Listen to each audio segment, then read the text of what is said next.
Welcome to Rock That Relationship, a podcast about all things relationship with Corey and Tracy. Now let's get real and start creating relationships that rock.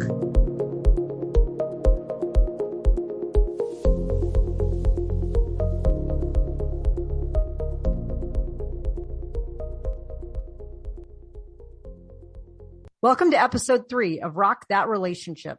Today we're here to talk about communication and why it is so important, and some of the things that we've learned along the way about effective communication, and probably a little bit we've learned about ineffective communication. We're going to talk a little bit about being with someone whose communication style is different, and how do you navigate that? How do you actually maximize your conversations and your discussions and your interactions and with people who might just communicate differently than you?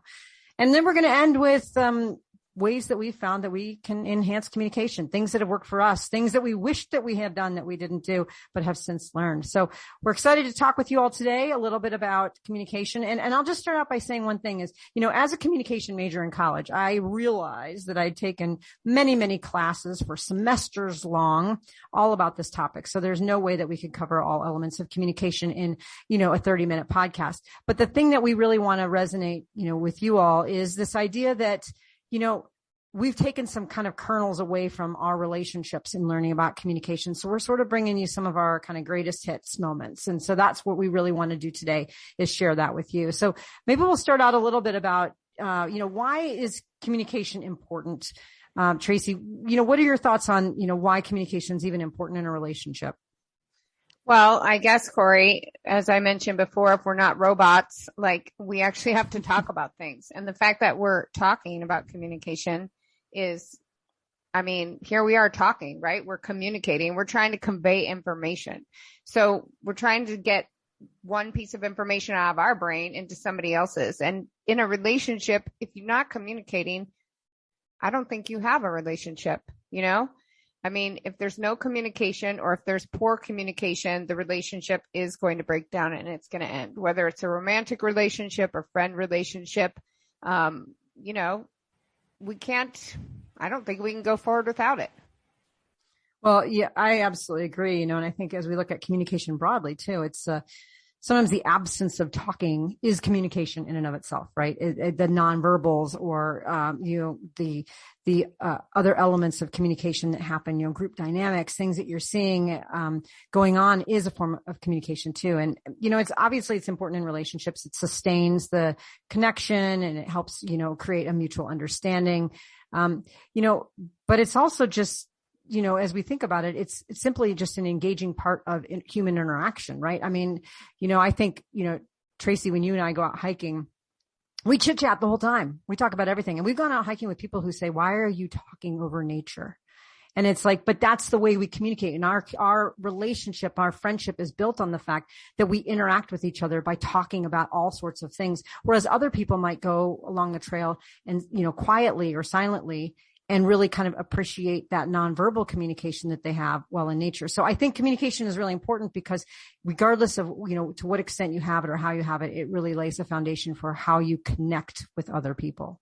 Well, yeah. And I think that was the genesis of this podcast, right? Is our communicating, our hyper communicating. We would hike for hours and hours. That one time we hiked for 3 hours, and then I called you as soon as we left the parking lot because I'd forgotten to talk about something. And I believe it was a close friend or your girlfriend who was like, well, were you guys ever quiet on the trail? And I was like, no, why would we be, right. Unless there's a bear there, I'm not being quiet. Right. Exactly. And so when we say communication though, knowing that Tracy and I are both, very strong extroverts and we're hyper communicative, we're not advocating for that for everyone. We're just saying it's good to know how you like to communicate and how you can find a way to connect with others through that communication style. And I think, it's to bring up hiking, to talk about hiking again, you have to decide what does hiking mean to you? So when I met a girlfriend in law school, she had been living in Wyoming. She came out to Seattle and she was like, let's go hiking. I'm like, all right, so let's go to Wyoming, go hiking. Well, we had totally two different ideas of what hiking was, right? I was a way wimpier hiker. And then when I met my wife, I was already very hardcore hiker and she was not. And so when I say, let's go hiking, she meant strolling and I meant hardcore hiking. And so in both of those relationships, that was a real problem, right? Like I was a whiner in one, and then somebody else was upset with me for going too fast. And I think it's the same with communication. If I want to talk all the time and they don't, there's going to be a problem. Right. Or at least if they don't want to listen all the time, right? Well, I don't understand why that would be, but I guess there are some people who don't want to.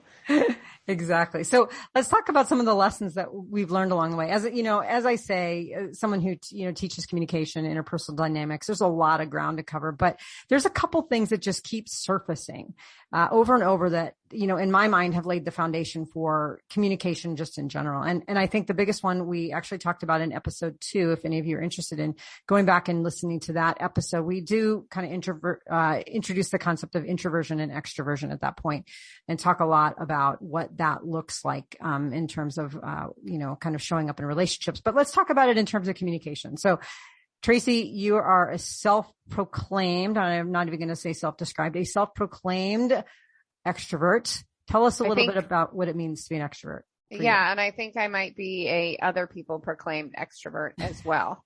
I mean, if you do a test about it, it will say people who are extroverts get their recharging by other people. So that's how I charge up. I never get tired. I never get tired of other people. Now, I'm not a person who goes to parties. I don't like big events. I don't like to go to parades, but I could spend hours and hours and hours talking to someone and I never get tired of it. I can be on the phone sometimes for 4 hours a day. That's after I worked 8 hours talking to clients who are, very needy. Doesn't exhaust me. But for an introvert, that would be exhausting, right? The 4 hours a day on the phone, let alone then add in an 8-hour day job and then some hiking with a friend, they would not be able to handle that.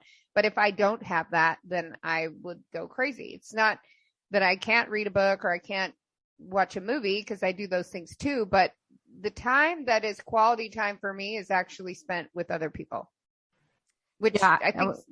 Go ahead. I would agree 100%. Absolutely. It's like, it's not just the recharge, because I find that I get recharged. I've had a really long day. I'm really tired. And someone says, "Oh, do you want to go out to the social event?" And I'm like, "Yes." And I perk up. Whereas, I've been with, an introvert before who that would be like the worst thing that they could possibly imagine. The idea of recharging is, having kind of some quiet time, some maybe some alone time, or maybe even just one-on-one, but something to recharge the batteries. But the other part of extroversion that I think is also really important is, from an introvert perspective, it's thinking before you speak. As an extrovert, I think and speak simultaneously. So half the stuff that comes out of my mouth is problematic because I'm making meaning of it as it's coming out. So as I'm communicating, sometimes I don't agree with what I just said because I'm processing it while I'm saying it. And so that's been a really interesting lesson to learn, is being aware of either prefacing my processing with someone and saying, "I'm not sure that I'm going to believe what I'm going to say here. I just need to just get it out." Or being around other extroverts who understand and know this process that I'm going through, where I really need to process at the same time as I'm speaking. But that has really come back to bite me a few times, where it was, "Well, you said, and I thought you wanted this because you said that out loud." And it was like, wow, I didn't even think about it. I was thinking and speaking at the exact same time. Well, and that's called external processing, right? I mean, and that's something that I didn't understand for a long time. And I actually had to get therapy about it. To be with an internal processor and be an external processor. The internal processor is like, what on earth? Just be quiet. Like, why is everything that you're thinking coming out of your mouth? Why do you need to discuss everything? And why did you just go through this whole monologue about something and then make a different decision? And I'm like, well, the only way I came to that decision is by mulling something over out loud. In fact, I just called some friends last night about a problem that I was having with a prior relationship. And they're like, "Why do you even call us? You already made up your mind about what you're going to do." And I said, "No, I didn't, but I just want to hear what you had to say about what I had to say. And then I'll make a decision." But it's the processing, right? It's that I want to be able to discuss something or an issue I'm having with somebody else. There's nothing wrong with that. There's nothing wrong with the, introverted way or the, internal processor. It's just different. And I think people don't discuss that enough at first because they don't understand it. I mean, it's taken me to my 50s to understand some of this stuff. Exactly. Well, I mean, I even had one relationship where I would want to externally process, and I would, share an issue that might have been going on at work. And my partner at the time would say, well, here's my advice, and I wasn't really like looking for that advice, but, it was like, okay, well, here's that. And I was like, well, no, I'm just processing it out loud. I'm not asking you to provide me anything. I just want to talk about it. And then guess what? Tomorrow, I want to talk about the same thing. And then the next day, I want to talk about the same thing. And I can see how that can be very grating on someone who does not want to do that. Right. So I have to learn to either process with other people or balance it out in my relationship. So I'm not overwhelming my partner, whoever I'm with. And so these are a lot of things we think about. I mean, a lot of, our listeners probably know right off the bat if they're more introverted or more extroverted, but thinking about how that shows up in your friendships and your relationships and with your family can really be indicative of how you actually go about communicating.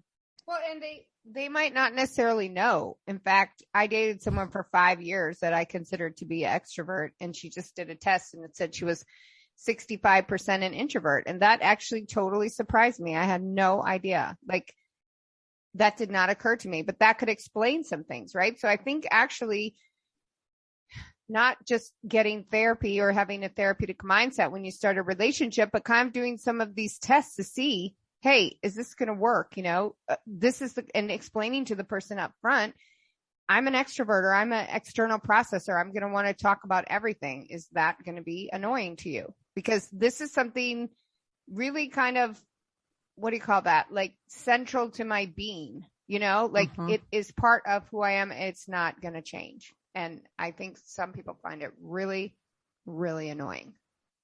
Well, and I think, the reference to taking some of these self-assessments is really good. If you're looking for some assessments to take, the Myers-Briggs Type Indicator is the kind of the gold standard of testing, assessing for introversion and extroversion. But there's some free versions online that are shortened versions that you can take as well to kind of figure out, where you might lie in terms of introversion and extroversion. So definitely look at that. There's also some other assessments that kind of get around this too. If any of you are familiar with the Enneagram, that's kind of a neat one as well. People really like that. And then also Gallup StrengthsFinder, which is neat. It doesn't really measure your introversion and extroversion, but you can see what your top 5 strengths are, and you can see if they're, they fall within, either of these kinds of classifications. So they're really helpful. We'll put some information in the show notes about that. Let's move along and talk about another big lesson and another kind of foundational pillar of communication, which is intent versus impact. Now, I learned about this, about a decade ago, and it was, and actually, I think I remember it being a student who brought it up to me and said, your intent may have been one thing, but your impact was another. And I was taken aback, and I thought, my intent. So when I said that, like, I didn't mean to hurt your feelings. My intention was only to do ... It wasn't to do ... But the other person says, but that wasn't your impact, right? The impact, how I received it. Now, granted, we're all in charge of how we receive our own information. We're all in charge of our own feelings. But at the same time, if things, are come off as harsh or unnecessarily rude or mean, it doesn't really matter what controlling your own feelings. It just might be the impact that something's having. And so this idea of what is your intent versus what is your impact, and always kind of deferring to this idea of impact is more important than intent. But it's how like, do you know what the impact is? You know what I mean? Like, I mean, you better communicate that. You know what I mean? Like, you don't always know. I mean, you could get a look, or you could see this look across their face or something like that. Right. But that is to me, the other person needs to communicate that, okay, that landed badly, or I don't appreciate that, or, and you have to be open to hearing that. But also, it's very hard to determine that, especially if you're with someone who's not a good communicator, right? That it landed poorly, but you maybe didn't mean it that way at all. I mean, and I also like to give credit for intent. Not everybody does. Yeah. Intent helps explain things. I don't give credit for it. You don't give credit for intent? No, well, I think if the impact is poor, then I think it doesn't matter what your intention was. You need to fix something. You need to not do that again. It may be that the person you're communicating with is, maybe not as thick-skinned as you are. And so you just have to say something in a little bit of a different way. And that's, even though your intention wasn't to hurt them, what you did and what you're doing is hurting them. You need to stop. I'm not saying you keep doing it, but can't you give them credit for what they already did? I mean, that seems kind of harsh. And I know I would say, okay, that really hurt my feelings. Please try not to do that again, or please don't do it again. But I would understand that person didn't mean it that way, that time. Like, it's not, if they kept doing it every day, that would be annoying, right? Well, and yeah. Maybe they shouldn't get credit for that. I mean, that's more what I'm going for. Sometimes you don't realize, that you're hurting. You said something that's hurtful and that wasn't your initial intention. But, then when it's pointed out to you, if you do it again, I think I think that you should know better at that point in time. So, but also if you're the receiver of information that you don't like, or you don't like how it was conveyed to you, then be the person to actually say something, right? Don't sit there and stew about it. Don't let it, fester inside of you. Say something. And that is the whole basis of communication. Like, everybody gets upset over some things, and I don't know what you're going to get upset about until it happens. And then we need to talk about it. I mean, I think that is like a foundational problem in relationships, right? Is that people get upset and then they don't know how to express that to someone, or they let it fester, and now you've got a problem. Right. Well, and then that's what happens with laundry listing. It's like, well, this happened, and then last week you did this, and then 2 weeks ago you did this. And then it's like, wow, hold on a second. I didn't know that all these things were building up, right? That's where you can say that was not my intention, right? But you're right. You need to say something. Do you say it in the moment? Do you say it, you kind of as a check-in?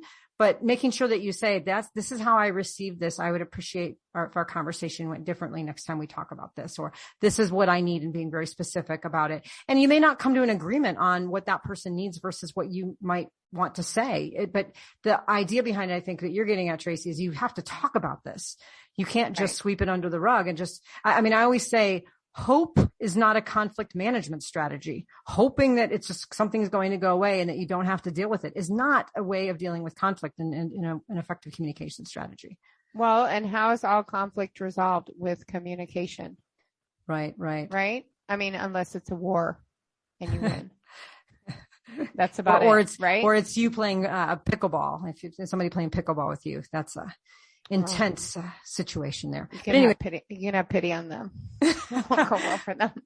Well, let's talk about another one of our communication lessons. And I think this is really an interesting one. And you've been using this term with me a lot over the last 9 months, and I think it's really a key, and it almost like makes the hair on the back of my neck stand up when you say it, because I know you're spot on, even if I don't want to listen to it, which is the danger of speculating. What does that mean? What did she mean when she said, or why hasn't she called, or what's going to happen next? Or, trying to make up a story when there's no, when you don't have all of the facts. So talk a little bit about the danger of speculating and some of the things that you've been thinking about.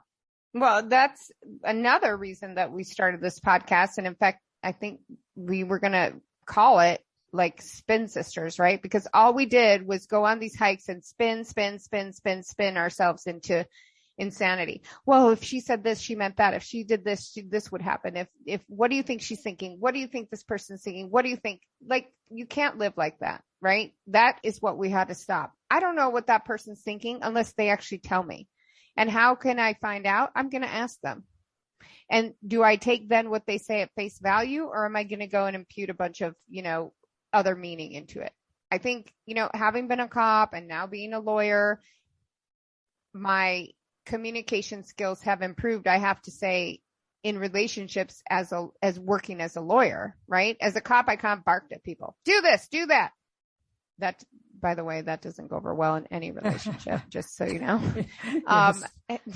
But when you're in high pressure situations, you use less words, but you can't do that in relationships. And being an attorney, I see the value of really laying stuff out. Like, I really need to understand what you're thinking, and I'm not going to sit there and just guess about what's happening. And I think you have had that issue a little bit, and I have plenty of friends who have that issue, and I have, but I now shut myself down. I don't know. If the person hasn't told me, I don't know. And I'm not going to sit here and spin my wheels about it. Well, you are a stronger person than I am. So you know that I struggle with this a lot, right? I make up and construct an entire story about something based on a text or not a text or a whatever it may be. So what would you say for recommendation for a person like me who gets nervous about clarifying, right? What someone you mean might have asking meant. the other person? Yeah. What, like, I don't know. Do I really want to know what they mean? Well, do I that's really the want to issue, hear right? the Do you truth? really want to know? Yeah. That And scares me. So I don't want to ask. So how do I get over that? Well, you talk to me and then you get some therapy. I mean, the reality is, why are you going to sit there and waste a half an hour of your life, which then will turn into 4 hours, wondering. Oh, what did this person mean by that? What did this person mean? Why don't you just go and ask them? Well, and you're lucky when you say 4 hours, because I wasted 4 months sometimes spinning around going, what did this person mean? What does this mean? What are they doing? And that hasn't served me well, but then I get anxious to say something, even though I know that I should, but I get kind of held back. Are there any strategies you can recommend for me that would be like to actually clarify? I mean, it's kind of, you have to do a cost benefit analysis in your mind, right? Is this time that I'm spinning my wheels, is it worth it? What is the worst that's going to happen? I'm going to hear some rejecting news, right? Do I want to hear that rejecting news? I mean, you can shut it down. It's mind control though, right? It's like, I'm not going to go there. I'm not going to do that. I mean, you're an expert on that kind of stuff, right? For other, like in other areas. For some reason, you love to let your mind spin itself into just insane circles.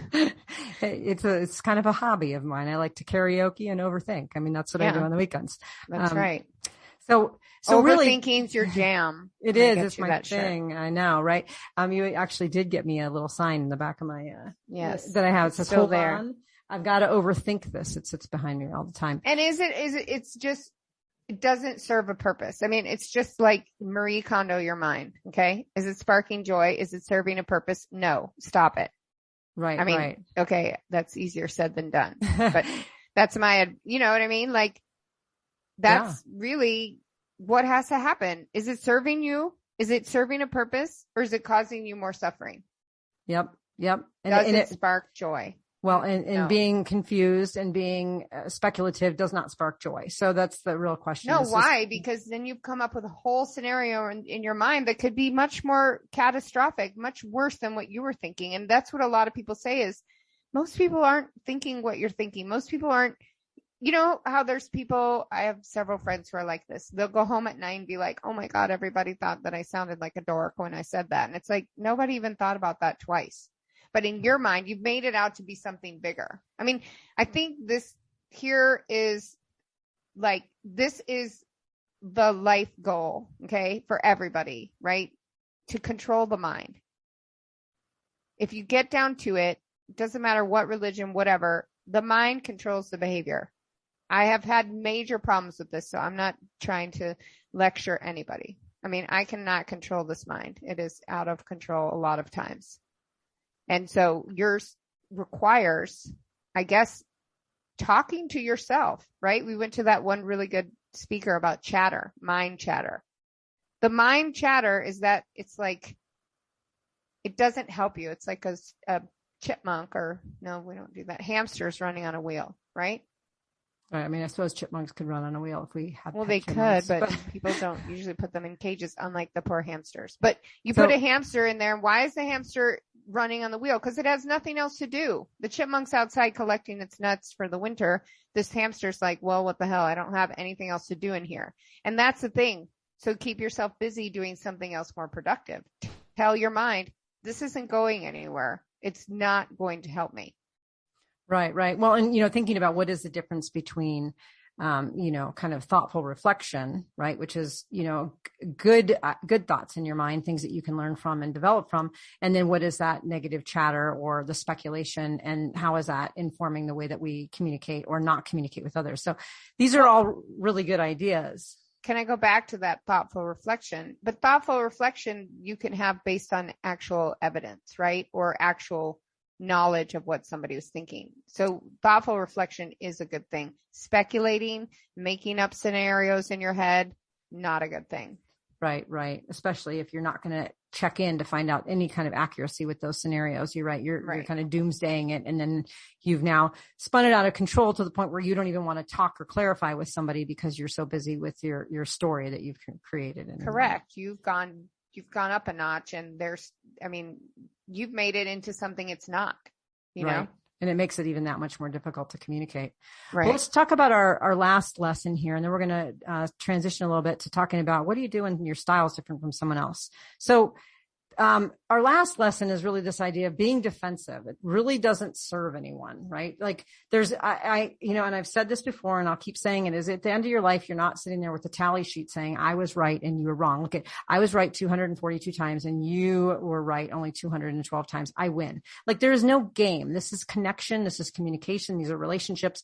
So being defensive and trying to like support and defend your position is not necessarily a productive approach to communication. Now, there is explaining or clarifying, we go back to this intent versus impact thing. We talk a little bit about that. That might look a little bit different, but simply being defensive doesn't really serve anyone. So what would you say about defensiveness, Tracy? Where do you see that coming in with communication? Well, like you said, it doesn't do anyone any good, but I also think a lot of it comes from trauma, maybe unresolved trauma, unprocessed trauma. Again, I talked about this book before, but Toxic Parents, it was something that changed my whole life in my late 40s, that I didn't understand why every time I would get in a relationship, I would become very defensive. I mean, just defensive of my person, right? Like I was defensive that I had suddenly had entered an adversarial situation, that a relationship. So for me, I got into relationships, I would meet someone and I'd start dating them and immediately my mindset would be, I'm with an enemy. Okay. So that comes from my childhood and I can talk about that more later, but there were specific things that happened that made me not trust the person that I was with, but I didn't understand that until my late 40s. And then it was like a bell going off, crystal clear. Oh, okay. Well, if you're defensive, it means you're treating the other person kind of as your enemy. You're putting up walls where there don't need to be walls. Your partner, unless there's abuse, is not trying to hurt you, or you shouldn't be with someone who's trying to hurt you. Like that defensiveness comes from a place of hurt. And I recommend therapy to figure out what is that place of hurt? Because not everybody knows, not everybody realizes, or they realize and they haven't processed it. I was married to a psychologist for 8 years and I would be very upset and say, you don't understand. Why are you upset with me because I'm traumatized? And she would say, it's not that, it's that you haven't processed the trauma. Well, yes, that was absolutely correct. And it wasn't until the divorce and a lot of therapy to understand what that means, to process the trauma. Once you begin to process trauma, you stop having so many of these reactions, and everything that we talk about here, I think a therapist, a good trained therapist can actually really help with that. And even if you don't go to therapy, there's so many resources out there. I mean, that's how we really got onto this, because how many podcasts have I listened to? How many books have I listened to? I obsessively listen to audiobooks on every topic. And that's where I discovered attachment styles and things like that are so important to the way we communicate. And even though I had these jobs that required communicating, didn't mean I did a good job of it in a lot of my relationships, intimate or friend relationships. Right. Well, and when you're talking about defensiveness, I think of one of the things that is also really kind of key when it comes to particularly figuring out how trauma fits in is sometimes we don't know what's going to make us defensive. I've found sometimes I'm in a conversation and all of a sudden I will retort back with something that's just like, I am like ready to compete and I don't know where it came from. I don't know why I'm being triggered by a certain topic, a certain experience. And so sometimes we don't know what those things are until we unpack them. But that's the important thing, is to say, wow, okay, not only A, was I triggered and I was defensive, but B, this is kind of the situation that I was in when it happened. And now I want to unpack this a little bit more and figure out how I can have a more loving response. Well, and don't be defensive about being defensive. If somebody says you're really defensive, don't get your hackles up. I think that if you start out a relationship, you start out talking about, these are things that are important to me. I brought this up before about, that Indian matchmaker show on Netflix, one of my favorite shows ever. They do not mess around. Okay. Here are categories we're going to cover: finances, job, family, these things. If you don't have them, you're out. Well, that's a little bit strict, but mine are going to be communication, right? If you don't want to communicate, then just forget it. Just forget it. And, you know, I've been the terrible person. I've been the non-communicative, the defensive person. And for me, all that came from trauma. Yeah. And my therapist has been essential. You know, therapy has been probably one of the most important things in my life. Well, and that's good to realize. And a lot of the things we realize because they come up for us over the course of our life. And, you know, it's what we do with that matters. So let's switch over to talk a little bit about, you know. Wait, I want to say one more thing. You said you find yourself getting defensive in a conversation and don't know why. Here's something that one therapist said in a couples counseling session. When it's hysterical, it's historical. So not that you're hysterical, but when something comes up that you're surprised it came up, it's usually historical. It has deep roots. And believe me, I resisted for many, many years the fact that my parents, who I am not close to and who have major issues, that they had any influence on my life or how I acted. Well, guess what? They do. And so when it's hysterical, it's historical.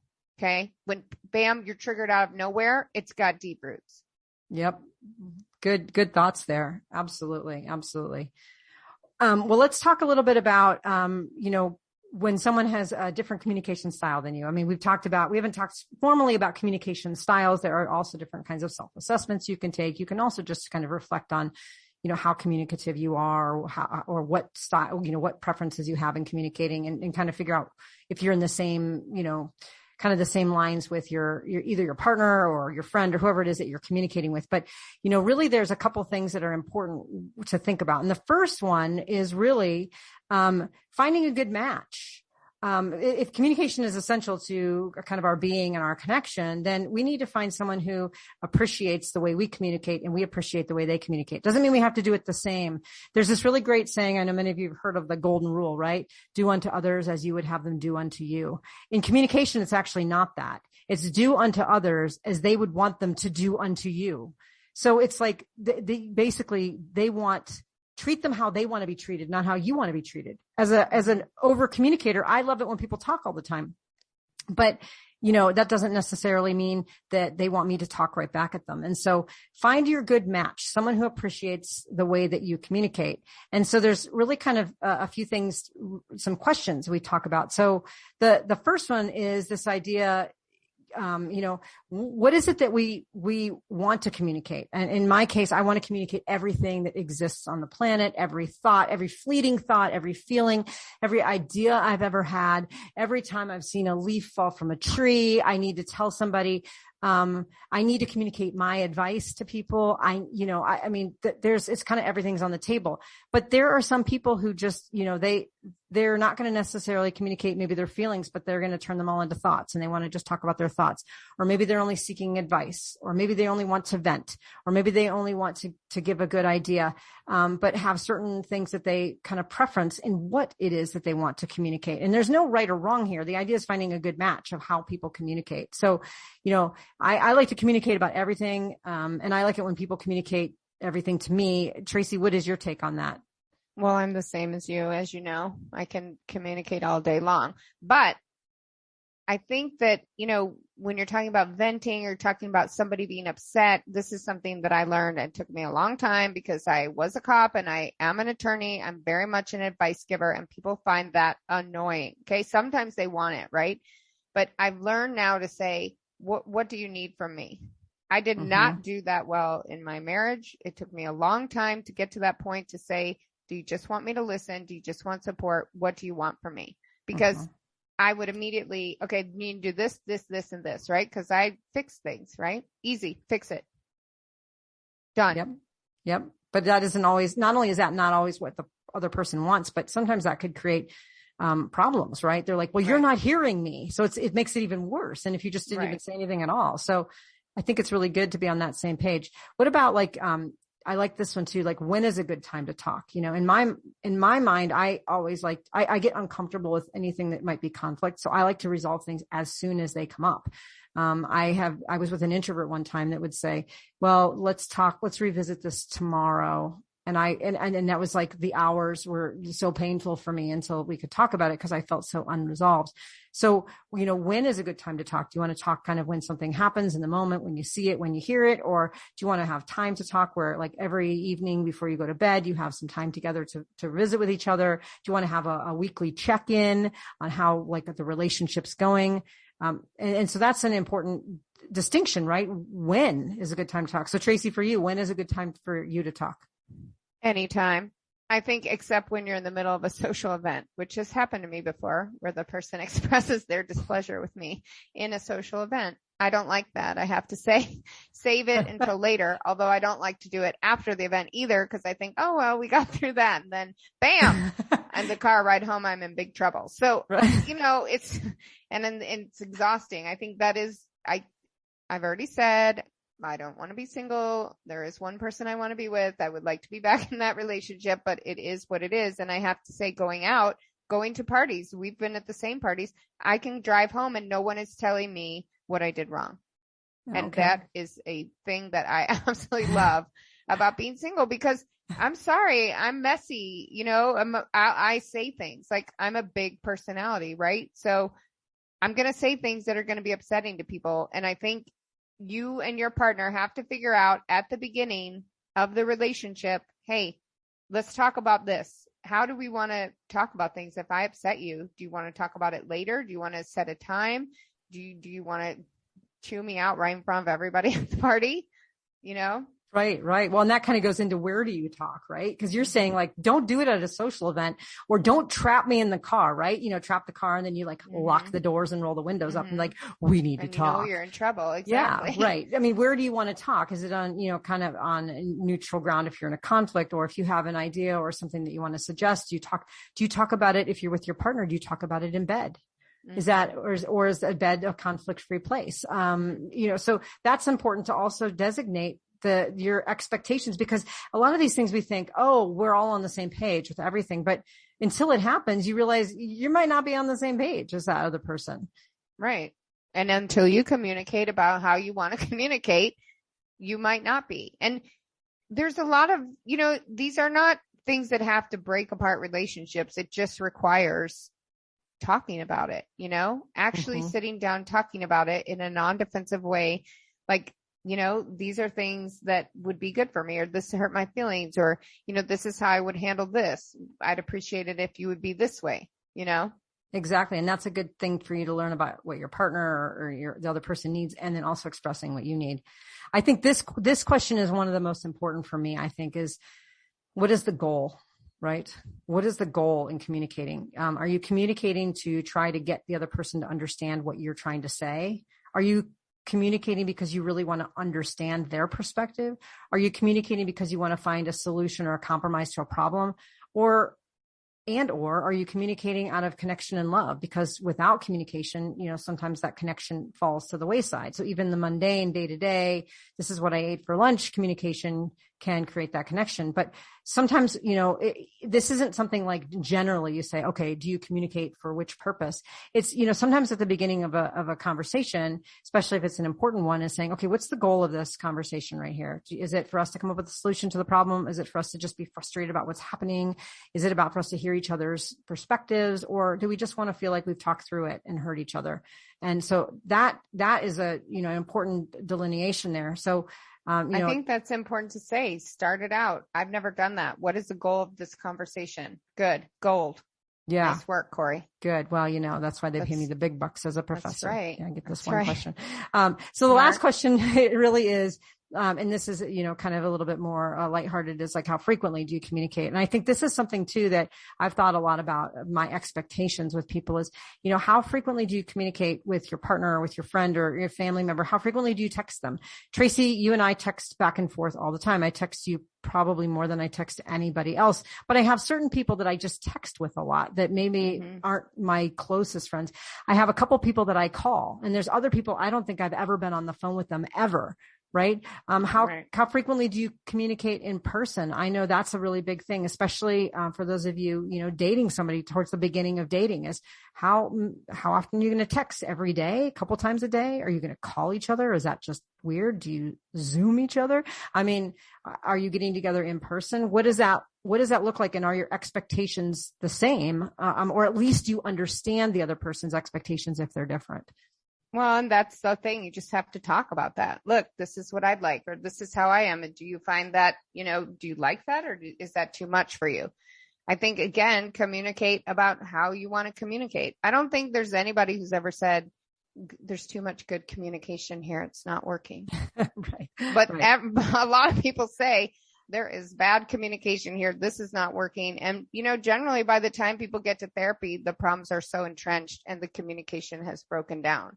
I mean, you said you got a bachelor's degree in communication. So there's obviously a lot to talk about with communication. I mean, it's so fundamental to us, right? And people learn that. They learn their communication styles when they're young.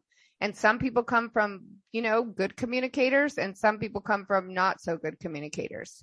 And that really has an impact on your entire life.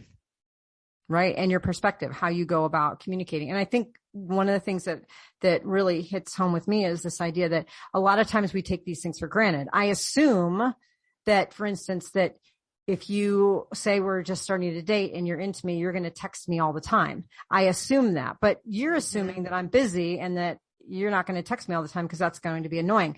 But without us talking about that, for me, I feel kind of, not connected. And for the other person, they feel like they don't want to be overbearing. And yet it's the same behavior, right?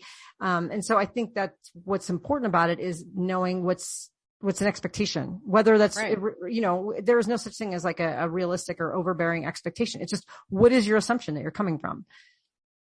Well, that's, what they say about assumptions, Corey. I'm not going to say it because I don't want to use a curse word on this podcast, but you don't make assumptions, Right. Assumptions don't serve anybody. It's just like speculating. It doesn't help. Just ask or just say, this is what I like. Would this work for you? This is what would be good for me. Right. Well, and that's a perfect transition to the last couple items that we wanted to talk about that are really important is, what have we found that can enhance communication? And this idea of assumptions is just, it's a perfect segue is if, there's something called the ladder of inference, and the ladder of inference means that, basically like climbing rungs on a ladder, that we get pieces of information and not the full story of something. And we make assumptions and we speculate and we fill in the story with our own biases, our own experiences, our own childhood traumas, or whatever it might be, our own expectations. And we go up the rung of this ladder and we build it out to the top of the ladder. We've now inferred something that may not even be true at all.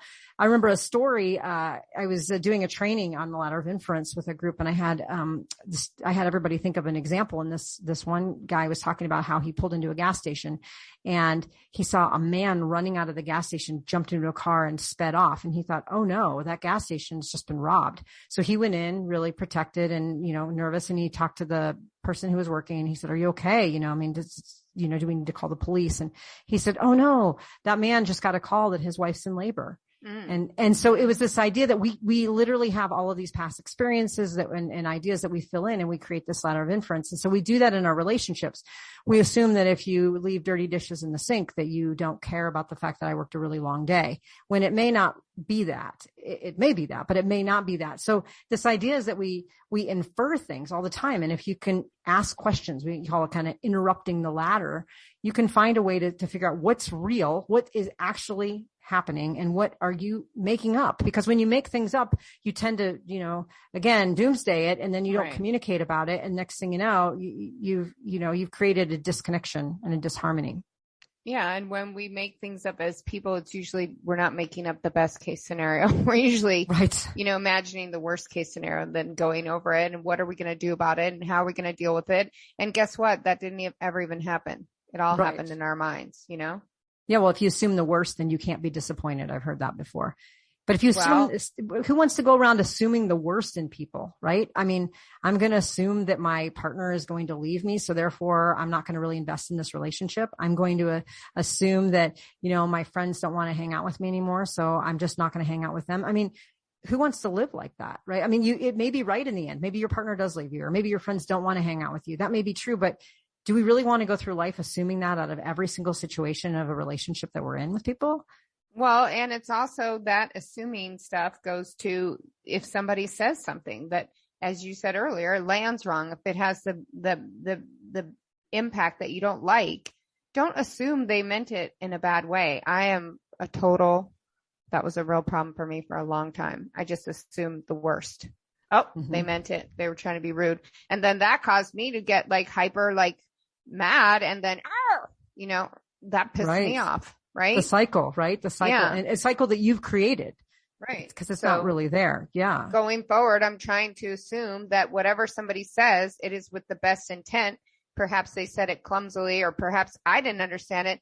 So then I should clarify, right? It's on me to clarify. Right. Right. Well, and that ties into this great practice and called Appreciative Inquiry. And I know it's kind of, all the rage. People see a lot of articles about it in magazines and so forth. It's, AI, not artificial intelligence, but appreciative inquiry. And it's this idea that there's two words, right? Appreciative, appreciate the relationships that you're in, assuming the best out of people. And inquiry is asking rather than telling. And if you think about these two things together, it really is this idea of, let me ask you and assume the best out of you rather than saying, you didn't do the dishes. You don't care about me. You don't respect me. Instead of saying that, you say, hey, it's been a really long day. I noticed the dishes were in the sink. Is everything okay? Because I know normally you do the dishes. And maybe that person will say, it's been a really long day for me too. It was tough. I just got off the phone and I had a really difficult conversation and I haven't had a chance to do them yet. That's appreciative inquiry. And we'll put some information in the show notes about both the ladder of inference and appreciative inquiry, because they're both really, really great tools to learn in order to kind of reframe that assuming the worst. Because again, if you're looking at some of this underlying foundation of what we're talking about, it's this idea of assuming things out of people, speculating, not clarifying, withholding information, being defensive. These are just not good practices. It's good. It's just the most important thing we want you to take from today is really thinking about being on the same page as the person you're communicating with and making sure that you're assuming the best out of that person. And asking. If you want to know something, just ask. Mm-hmm. Right. And then being open to being asked yourself as well. Anybody can ask me anything. Just put that out there now. We know that, Tracy. That's great. That's going to be great for our listeners who might want to ask the tough questions. Tracy's definitely open to getting those, and as am I. But I think we've covered some great ground today. Appreciate everybody tuning in, and hopefully got some great ideas to help you all rock your relationships. So thank you for checking out episode 3, and stay tuned for our upcoming episode on who we're attracting. The vibrations and law of attraction. Who are we bringing into our fields of energy and our connections? So we're looking forward to that. Take care and make sure that you go rock those relationships. If you liked what you heard, check out our show notes for resources from today's episode. Make sure to follow us on Facebook and Instagram under Rock That Relationship, and go to our website at rockthatrelationship.com for updated episodes and more great information. Thanks for listening. Now go rock those relationships.